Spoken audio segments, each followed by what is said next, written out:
All right, so what's going on, guys? So in today's video, we're actually going to start the process of K-swapping the Integra. So what I have here behind me, you can kind of see it a little bit. It's something I've really always wanted to do, but it's to get a massive parts haul. So let's take a look at what we have here on the bench.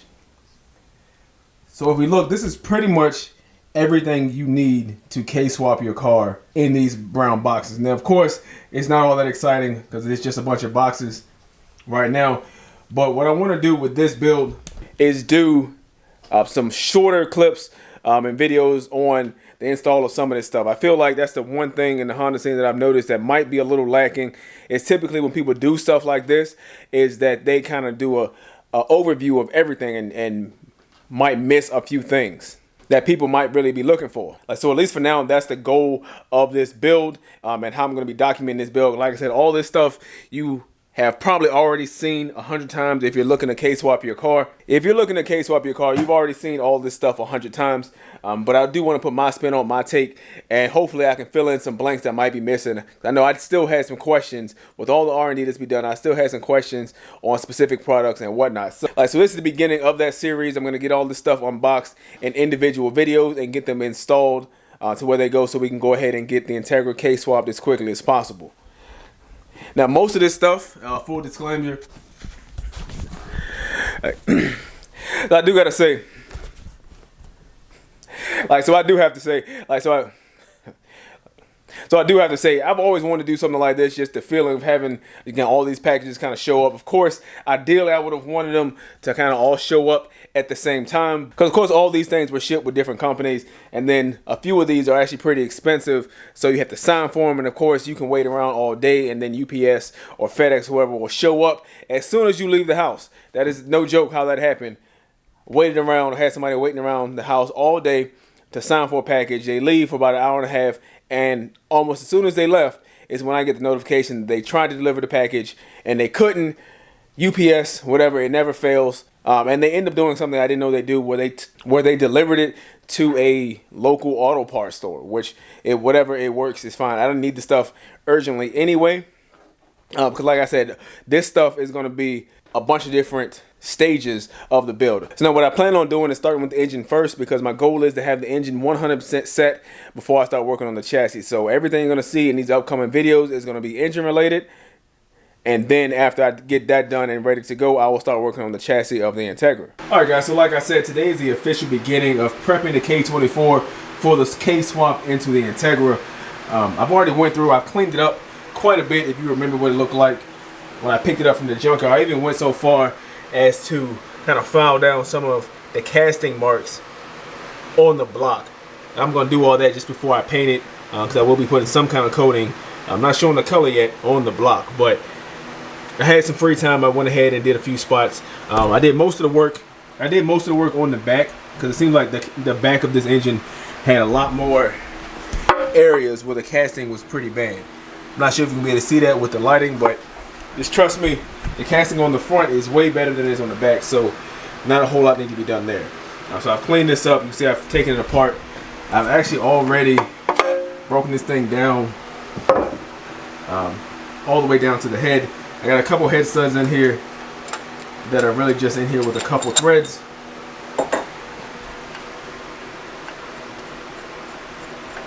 So I'm gonna go ahead and get the head removed, show you guys what that looks like. So as you can see, these K-series cylinder heads aren't very big. They're only like 4 or 5 inches tall. But most of like your cams and everything sits above here.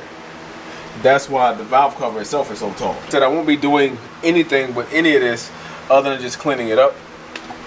I'll move over to the block. Of course, it looks pretty good. It sounds like it has decent compression, so we should be good to go here. Of course, I will still clean this surface area up so we get ready to mount the new head gasket. But the reason I wanted to take the head off is actually because I wanted to flip the engine over, and it's easier to do when there's less weight. As you can probably tell, that's the first time I've actually flipped this thing over, but that's no big deal. I will get that cleaned up here in a second, because what we're going to do today is install the K20 oil pump. To do that, of course, we're just going to need to remove these bolts around the oil pan. These are 10 millimeter. We're going to go ahead and remove this guy here. This is really just a shield, almost like the inspection plate. So I know I've said this before, but anytime you're doing any major work on your engine, Get some sandwich bags, put your bolts in them, get them labeled. Because things will always happen and you may not remember where they go. So don't set yourself up like that. All right, so I got them all out. There's a total of 14 bolts and 2 studs that just have nuts on them. Now we're gonna need to separate the oil pan from the block. As you can see, there is a thin layer of gasket maker. This is probably Honda Bond. So we may need to get something flat to put under here, but we may just be able to tap it loose with a hammer. Of course, this is a steel oil pan, but you can damage it pretty easily, so you don't want to get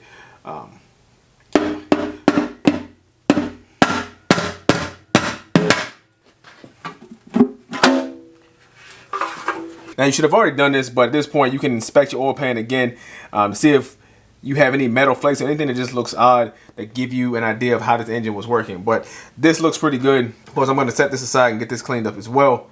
All right, so in case you don't know, what you're looking at here is the oil pump. This huge thing here is your oil pump, and then there's actually 2 baffles, and then we should be able to see the bottom of the crank and rods once we take that off. So the reason I'm taking this off is because this thing uses balance shafts, a lot like the Galant engine. And of course, whereas that was belt driven, this is chain driven. So you don't have to worry about the chain failing on this like the belt did on that. But in the event that something were to go wrong with your balance shafts, it's going to wipe out your entire short block, again, much like it did with the Galant block. So I'm going to go ahead and remove that and swap in the RSX Type S oil pump. Now, of course, that oil pump doesn't use balance shafts. It's a lot lighter, and it should allow me to rev a little bit higher than this one will, at least safely. So we're just going to go ahead and remove these bolts. All right, so here we got a couple 14s. And we have some 12s. Basically going to take everything off that's hiding the crank. I think these are probably 10s. All right, so now we got this thing off. As you can see, this is a pretty hefty piece. In there you can see your balance shafts. They have the same design as the Mitsubishi engine. They're just a lot shorter. This is what we have. And this whole piece probably weighs 5 or 6 pounds. Maybe I'll weigh it later and I'll put the actual weight on the screen. But it's a pretty heavy piece. And this thing is going to save me the headache of having to replace this bottom end and allow me to rev a little bit higher. Supposedly about 1,000 RPMs or so higher safely on a regular basis. I am all for ditching this thing for the lighter K20 unit. So this can go into the scrap pile. All right, we're going to take off these last pieces that attach this baffle. Now everything we just took off can be scrapped because we're not going to need any of these, at least with the kit. All right, so now while we're in here, went ahead and just check to make sure we have no play in our rods. Now when you do that, you shouldn't have any back and forth. You will have a little side to side, that's normal, but you shouldn't have anything extreme going front and back. So we can turn the motor over and check those as well. I've already done that, so now we can just move on to our box of goodies. Now this box I actually got from HPT Autosport. It's got quite a few things in it. So you see we have some head studs and some other goodies that are in here. But all we're gonna need now, we'll need this new baffle. Set that over here. Of course, they send you some Honda Bond. We have this pack of bolts and all your hardware, which is why I said you can just throw what you took off away. And then wrapped up in bubble wrap, this is going to be our oil pump. Now I think that's all we're going to need to install our oil pump. Of course, I'll double check the box, but that's pretty much it. All right, so these pieces are already kind of self-explanatory. They're nothing special. These are genuine Honda parts. Of course, if you want the part number. So if you're familiar with this project of installing the K20 oil pump on the K24, you know that you have to trim it. Doesn't look like it's a big deal. I've watched a couple videos on it, and more than likely you have too. It doesn't really look like that big a deal. But it did seem like one of those things where it shouldn't take a lot of time, but if you want to do it right, it probably is going to take a lot of time. Now, there are a few companies that offered pre-modified oil pumps. HPT happens to be one of them. And if I can get this thing out of the bubble wrap, we can see we have here. So this is your K20 RSX Type S oil pump. As you can see, it is a lot smaller. This thing probably just weighs a couple pounds. You can see it has the HPT engraving on it, which I think is a nice touch. But if you're not familiar, this piece here pretty much goes straight across, and then you just have to cut around it. Now, the one thing I was sort of concerned with was this bolt hole here. As you can see how it's cut out, how they've got it cut out, it is pretty close. I'm not sure how much clearance I'll actually have, But this thing is a pretty piece. It has already been machined, so it is perfectly smooth, perfectly cut, so you don't have to do anything. And then once you accounted for the sale they had going on, buying the modified version didn't really cost that much more than buying the unmodified version. All right, guys, so I went ahead and dumped out the bag that had all our bolts and stuff in it. So as you can see, all these are OEM components. It's just a variety of bolts that you'll need. Another short bolt that looks like a 14. Here's a long pack.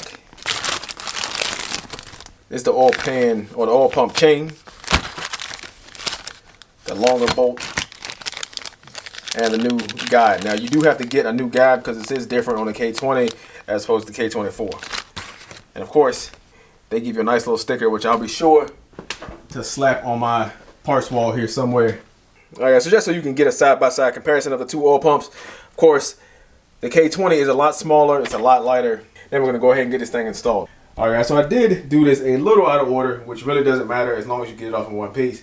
But next we're gonna go ahead and remove this guide here. It uses these Allen keys. These are a 5mm Allen key, and normally there would be a tensioner on here, but as you can probably already tell, I had already disassembled the block and I took the tensioner off with the side timing cover. So I won't be able to show you guys uninstalling that. It's like 3 bolts, I believe, but it's a pretty simple process. All right, but you're gonna get those removed, and that will allow you to remove this chain. Now I got both of them on the bench. So this is, once again, the part number for the new K20 guide. I'm gonna go ahead and get this opened up.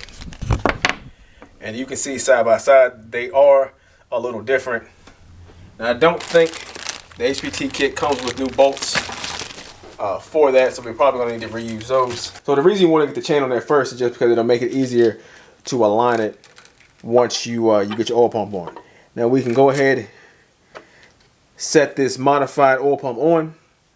And as you can see, there is plenty of clearance. Like I said earlier, although this thing probably wouldn't take more than about 10 minutes of cutting, and this kit really just takes any of the guesswork out. Sale price this thing was like 20 bucks more, and I figured it'll save me at least like 20 minutes or so worth of labor, and then it's be completely hassle-free. So one thing I haven't noticed in any of the videos that I've seen is people packing this oil pump prior to installation. Now, again, if you've seen my videos before when I was doing this on the Gallant, what I mean is you want to take something and put it inside of the oil pump. There's actually going to be a few gears in here that would allow it to create suction more easily when you go to first start this thing up. And all I'm going to use to do that is some Vaseline. All right, guys, so you do have to remove a plug that normally sits in here. That's going to be this little guy here. It does have a really small hole on it, and you can use that to insert a self-tapping screw. This is just one I had. It's probably one of these. Probably an interior screw, and I use a screwdriver and kind of push down on it to get it in there. Now if you look at that, you can see it doesn't have to go into this plug very far, just enough. It'll start moving almost immediately, and I was able to pull this up and pull it out with my finger, so it didn't take a whole lot of pressure. I wouldn't recommend using a drill or impact or anything, because you don't want to get a lot of excess like debris and shavings down inside the engine if you don't plan on cleaning this thing up. So now this plug is scrap. So I'm not going to put too much of this in here, but I am chasing all these bolt holes. And I plan on doing that for the whole engine because I'm not trying to deal with broken bolts or anything like that, especially if I can prevent it. And now we can grab our bolt. So I was just kind of looking at what they gave us in the bolt that they provided to act as a plug, which is this guy here. Actually does not fit inside the K24A2 block. And it actually says that on their website at the bottom. What you need is an M8 by 1.25 threaded bolt. That's about 1 inch long, and that'll thread down into that hole. Now they also mentioned on some blocks that hole won't be threaded, so you're gonna have to use another method. So it looks like this bolt right here will work. I'm gonna go ahead and clean these threads and put some either thread sealer or Honda Bond on these threads just to make sure this isn't going anywhere. Now you don't need a really strong bolt here. Again, this acts purely as a plug, so it doesn't really matter what grade bolt you put here. All right, guys, so I got my bolt. I cleaned the threads, then I put some gasket maker on it. Go ahead and thread that down. And before I tighten it all the way, I want to make sure that the head of that bolt is going to clear the baffle. Of course, so here's our baffle fresh out of the packaging. You can see this hole here. That's where it's going to go. And it looks like it is going to fit just fine. So now I can go ahead and get that tightened down. So like I said, you don't need to put a lot of torque on this bolt. Of course, this is an aluminum block, and this bolt is just here to block an oil passage. We installed the baffle. I will say this, that this is the first time that the engine's been open, and I'm willing to bet because this came from an automatic TSX. The bottom end has never been apart. These holes are probably not going to be damaged. So this is more of an issue if you're doing something, maybe you bought a project off of somebody else, or any of the bolts on the outside that may have gotten rusted or corroded with dirt. This may be an issue, but I do feel like this is one of those better safe than sorry situations. All right, so I didn't have any resistance to any of those holes, just like I expected, but I just wanted to make sure.